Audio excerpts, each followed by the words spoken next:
noches a todos y a todas. Felicitar a Mónica. Hace tiempo desde que ganamos las elecciones en el sindicato médico. Yo estoy acá en la condición, obviamente, de Frente Amplista, de integrante del IEL, y como expresidente del Sindicato Médico del Uruguay, que vale la pena empezar recordando, es la única asociación médica de las Américas, que, ahí se escucha mejor, le agarro la mano mejor, es la única asociación médica de toda América que ha sido históricamente gobernada y conducida por agrupaciones progresistas y de izquierda. Nosotros que tenemos vínculos desde el SMU con todas las asociaciones médicas de Latinoamérica y también de Centroamérica, obviamente del norte, es una curiosidad, realmente, somos la única asociación médica y que desde esa posición progresista ha sido parte y se siente parte de la reforma que transitó este país, que está transitando en materia de salud, y que comparto plenamente lo que decía Mónica, que sin duda es la reforma más importante de las que ha desarrollado y viene implementando el Frente Amplio de que es gobierno. Y también comparto lo que decía el Fogata terminando sus planteos, que es fundamental la profundización y avanzar la discusión de la misma para acceder a un tercer gobierno del Frente Amplio en este país.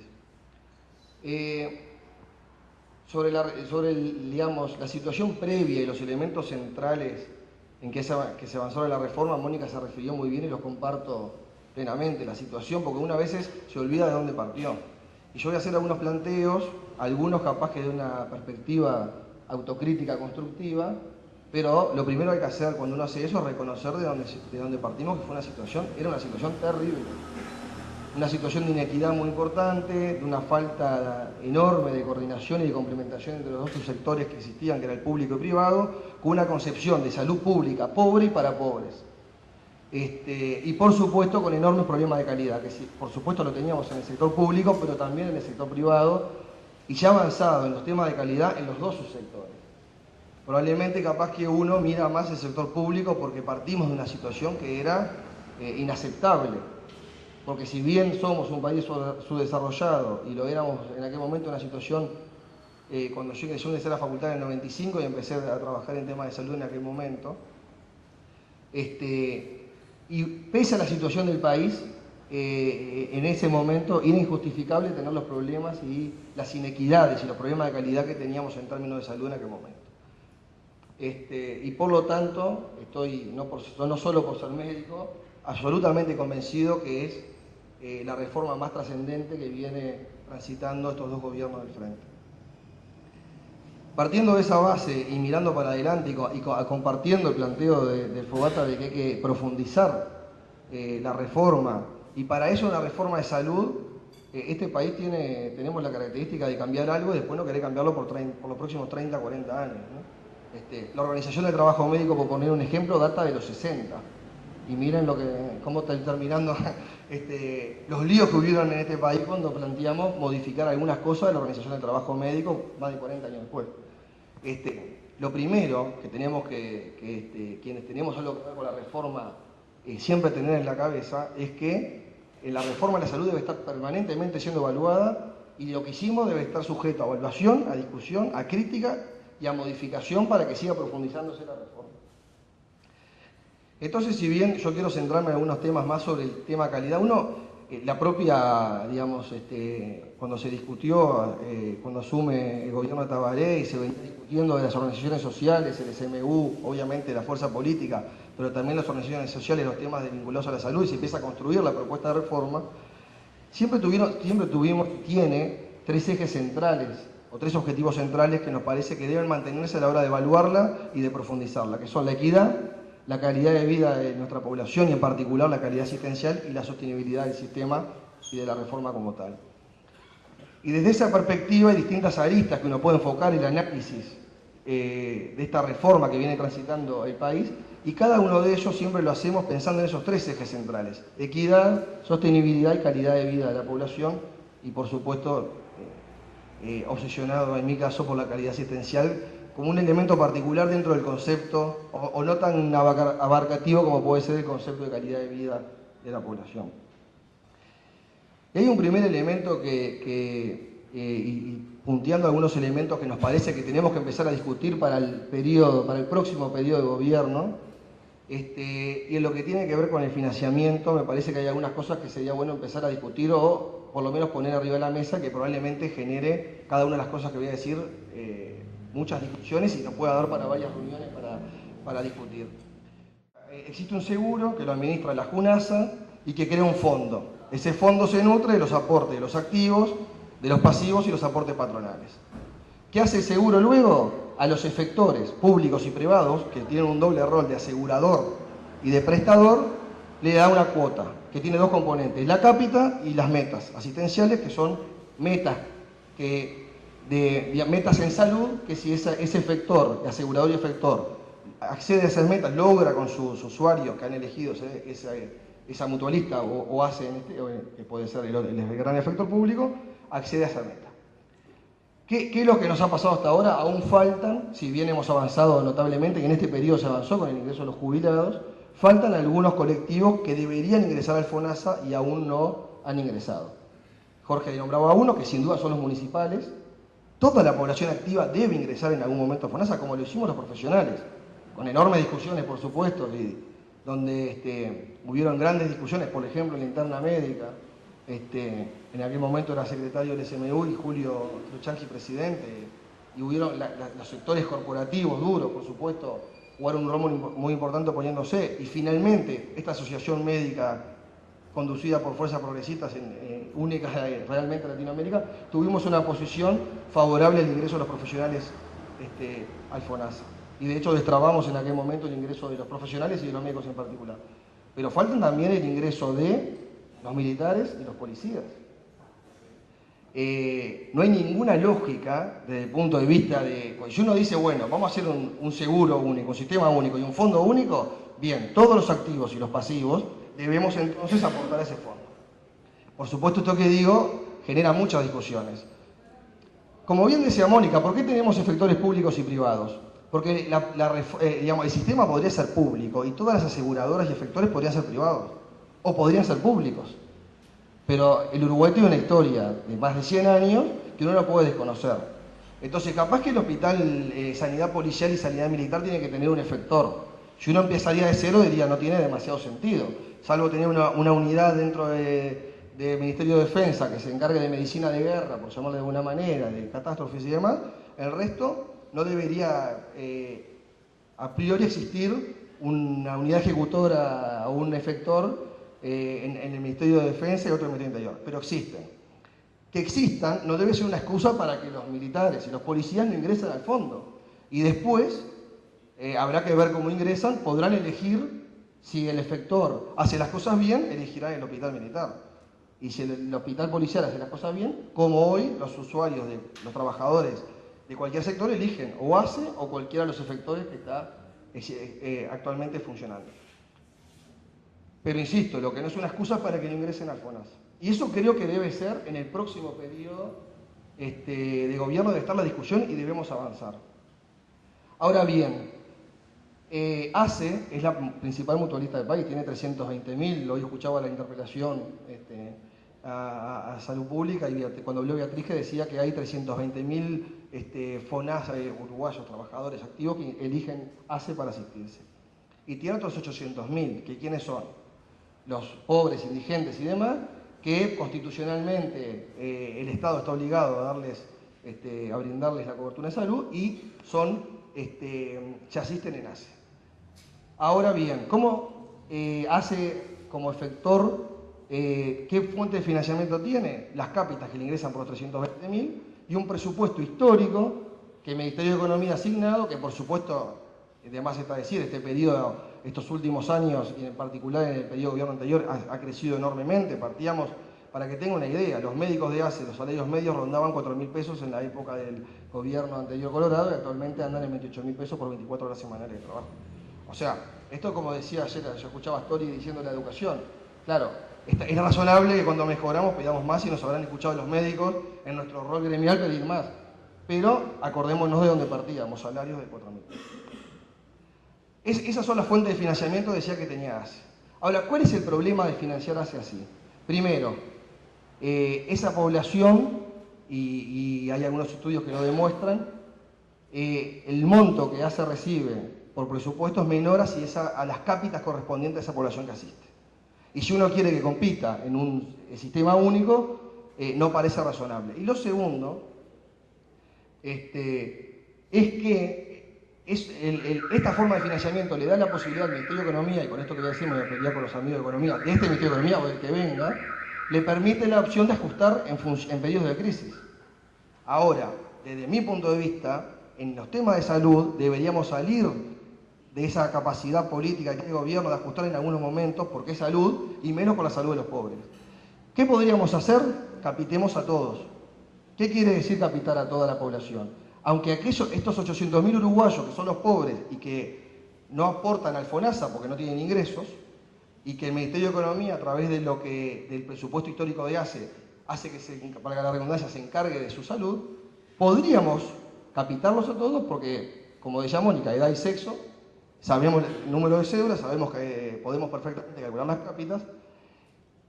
En el 2015 discutamos la cápita y recalculémosla, que ya tiene varios años y debería razonablemente rediscutirse, recalcularse, y saquemos a Economía y por lo tanto a la discusión presupuestal los por 5 años de cuánto vale esa cápita, todo el mundo queda capitado. Ese es el dinero que el uruguayo invertir en la salud de los uruguayos independientemente de los ciclos económicos. No sé si soy claro, algunos temas más de calidad, aunque esto también, todo esto que digo tiene obviamente relevancia en los 3 objetivos centrales: equidad, sostenibilidad y calidad de vida y calidad de atención.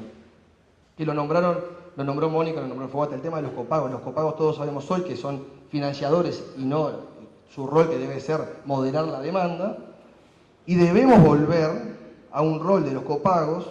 Esto es de la historia de la época del gobierno de la calle y Alfi y demás, en el Ministerio de Economía, que habilitaron, porque como no les jugaban en los números macroeconómicos y demás, no habilitaron el aumento de cuota, pero sí el aumento de los copagos. Y eso pasó a ser parte del financiamiento de los efectores. Entonces, como bien decía Fogata, de un día para el otro, yo no puedo decir, bueno, se terminaron los copagos como financiadores y pasan a ser solo a moderar la demanda, porque existen en todo el mundo con este objetivo, moderar la demanda. Eso creo que es un elemento central, y eso también, si esto que estoy diciendo se da y discutimos la cápita nuevamente, discutimos estos aspectos, deberíamos incorporar al financiamiento a través de cápita y meta, o sea, cuota, lo que son los copagos. Y cuando uno habla de los copagos, ahí tenemos un problema, porque yo dije, capitemos a los 800.000 uruguayos que no aportan y que se atienden en ACE y que son rehenes de ACE, en el sentido de que no se les permite la libertad de elección, y en algún momento del próximo periodo pongámonos un plazo que digamos, bueno, a partir de tal momento, los 3.200.000 uruguayos una vez por año tenemos libertad de elección. Bien, ellos también deben tener copagos. Lo que pasa es que deberíamos no cobrárselos, porque si no nunca van a poder elegir libremente. Y los 300.000 uruguayos que están en ACE y que no son este grupo de personas que tienen niveles muy bajos de ingresos y que o que no tienen algunos trabajos, o que son indigentes y que por lo tanto no aportan al FONASA, ellos sí debería cobrarse copago. ¿Con qué objetivo? No con el recaudador, sino con el de moderar la demanda. ¿Y cómo soluciona los 800.000? Como se hace en otra parte del mundo. Se les da y se exonera de copagos, pero existen los copagos porque uno los controla y realmente actúan como moderadores. Voy a saltearme algunas cosas del diseño. Nosotros estoy de acuerdo con lo que decía Mónica. El primer paso con ACE, que fue la descentralización, fue fundamental porque separó el rol de prestador del regulador. Fui totalmente convencido que ACE, y ahí yo comparto lo que decía el Fogata, las críticas y la autocrítica, cómo se ha manejado algunos elementos de asignaciones, no en función de capacidades técnicas, sino de cuota política, pero estoy convencido que si ACE no se modifica su forma jurídica, no hay quien la pueda gobernar y sacar adelante. Y me he convencido de que hay que estimularle, hay que darle capacidad de gestión, y ahí puede ser, claro, probablemente lo que diga sea muy cuestionable, pero o una persona pública no estatal, o pasarla al artículo 221 de la Constitución, que son el resto de las empresas públicas, como esa aseguradora podría, pero no por un capricho, porque realmente necesita tener determinada, es una institución efectora de salud, y por lo tanto hay que considerarla así, tiene que tener la capacidad de gestionarse de una manera distinta. Y también estoy convencido de que la regionalización que planteábamos hasta hace poco y que se ha empezado a caminar no es la solución. Tiene que haber 4 o 5 bases con una coordinación central, pero realmente con capacidades de decisión locales. No creo que el mecanismo intermedio que habíamos pensado, la regionalización de ACE, pueda funcionar. Eso daría para 20.000 horas, pero quiero centrarme por último en lo que lo mencionaba Mónica, que tiene que ver en la organización de los recursos humanos, tanto en la formación como en la organización del trabajo. El Uruguay tiene un enorme problema de recursos humanos en salud, médicos y no médicos. Tenemos un número de licenciados en enfermería muy por debajo de las necesidades, que muchas veces determina que en una sala de internación de un hospital o también del sector mutual no haya un licenciado de enfermería y quede todo en manos de auxiliares de enfermería. Después hablábamos de seguridad del paciente, pero cuando le pedimos a compañeros que trabajan en la salud que tengan roles que no deben tener porque no están formados para tenerlo. Pongo el ejemplo del licenciado de enfermería. Todos conocemos el de, por ejemplo, licenciados en tecnología médica para operar todo lo que es radiología. Entonces, tenemos un enorme problema y uno de los grandes temas que hemos postergado en la discusión de la reforma es el tema de la formación de recursos humanos.